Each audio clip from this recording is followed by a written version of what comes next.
The key to life is your attitude. Whether you're single or married or have kids or don't have kids, it's how you look at your life, what you make of it. It's about making the best of your life, wherever you are in life. Well, I actually do have a country house in Connecticut with a population of 3,000.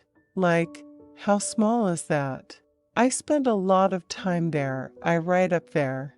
So I kind of have the best of both worlds, and I love going up there. Women with money and women in power are two uncomfortable ideas in our society. New York is a city where people are ambitious. They want things. The most important thing to strive for in life is some kind of personal and professional achievement. Not as a man or a woman, but as a person. I'm the kind of person who would have liked to have lived at the plaza. I love crystal chandeliers and gold leaf, velvets and mirrors, oriental rugs and marble. Like it or not, in the end, it's one's body. It's literally what carries you through life. There's a reason for the saying, if you have your health, you have everything, and it's true. Old age, disease, these are the great equalizers. Well, in the book, Carrie was my alter ego. In real life, Sarah Jessica and I don't look anything alike, but people do say that we sound alike. Sarah Jessica is an adorable girl and she is very funny. The joke that I make is that there are instances on the TV series that happen to me. Except on Sex and the City, they always make it better or worse than real life, and I am actually saying that in a joking way. I wish I was one of those persnickety types who buys guidebooks and studies them, but I don't have the inclination or time. I'm more of a get on the plane, arrive at the destination, and see what happens kind of traveler. Even as a kid, I never liked breakfast. I just don't like to eat then. I like to get up and work. I think sticking a whole bunch of carbohydrates in your stomach in the morning is probably the worst way to begin the day. I sometimes read in a gossip column that I was at a party when I was in Europe at the time. It sometimes feels I've got a doppelganger somewhere. Sometimes you have to find the passion. It comes from the inside. Everyone has to find it for themselves. The 90s are really the Sex and the City woman, and I think, right now, the new contemporary woman is the lipstick jungle woman. I love things that are old and glittery, that come with layers of glamour and past lives. My decorating and renovation skills are nil indeed. I once used a shower curtain from Pottery Barn as window dressing. I know I'm not a wordsmith, and I don't write poetry. Sometimes I think I should, because it's really helpful, but I always wanted to write novels. I think when I was 12, I started reading Evelyn Waugh. And I loved Evelyn Waugh so much, and I thought, this is how the world really is. If I could be Evelyn Waugh, then I would be happy. There's so many things that mattered so much in my 20s and 30s that don't matter now. You don't have to do everything by the time you're 30 or 40. All you need is a work ethic. It's what allows you to push through moments of disappointment and self-doubt and fear. I have to tell you, TV is an incredibly difficult medium. The most challenging show to do is the hour-long dramedy. It's a very tricky format. I started writing about New York as soon as I arrived. I was 19. I used to write short stories and send them out. The 80s was all about this idea that women could have it all. You could have a career, and you could have a husband, and you could have children.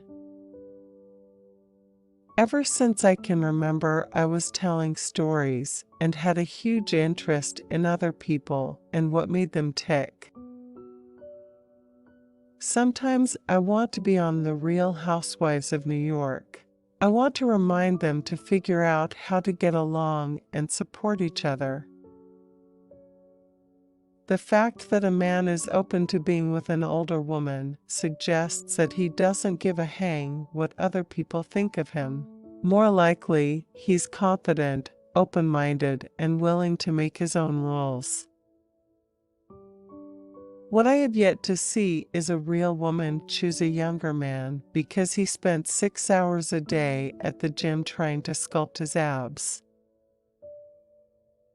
I always thought that there was a really good chance that I wasn't going to get married. I'm really enjoying being single. I'm not even looking to meet anybody, which is so freeing. My parents had a great marriage. Interestingly, it made it harder for me in relationships because I knew what a good relationship looked like. Lipstick Jungle was on the air for 20 episodes. I loved Lipstick Jungle. I think a young woman's relationship with her father is really important. You need characters who want things. They want love, they want recognition, they want happiness. I'm looking forward to writing more novels for young adults. I actually don't shop very much. I have a tendency to rotate a few pairs of ripped jeans and an old cashmere sweater. I've been writing fiction probably since I was about 6 years old, so it's something that is second nature to me now. I just sit down and start writing. I don't sit down and start writing and it comes out perfectly. It's a process. It's a job. When I'm writing, I'm going to do it 5 to 6 days a week, and I'm going to work for 4 to 6 hours a day. There's no magic writing fairy. It's just hard work. I've always been fascinated by young women who come to New York. The characters in Lipstick Jungle were once young women who came to New York, and we see their early experiences through flashbacks. As I'm writing, certain things become clear to me and certain things begin to feel right and make sense. The pieces start to fall into place. The women I know who have children and have careers, they seem to be very happy. They love their children and they love their jobs. But happiness comes out of being willing to do your work in your 20s, to find out who you are, what you love. We need to encourage young women to find what they love to do. That is a very valuable pursuit, more so than the pursuit of a boyfriend. When you have that core, you bring that core to every aspect of your life. The reality about being economically dependent on someone else usually doesn't work out for women in the end. It's about being an adult and being responsible for your life.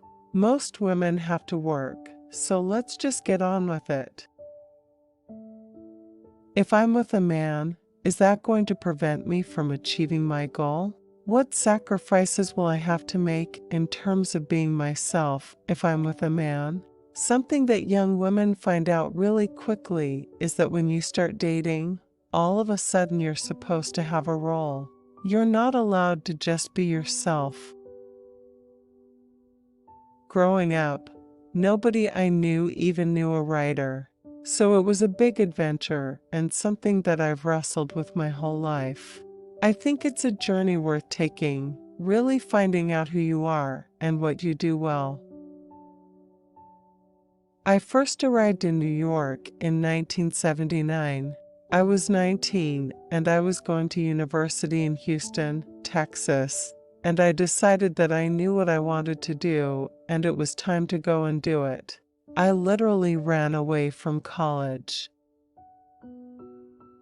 I was incredibly determined. I wrote short stories. I wrote the beginnings of novels. I wrote a little children's book and sent it to the editor-in-chief of the children's division of Simon & Schuster, and she asked me to write a little children's book for a series she was doing. I was a freelancer all through my 20s. I did about one story a month, and I wanted to write fiction, so the stories that I would do were precursors to Sex and the City. I started working for the New York Observer when I was 33.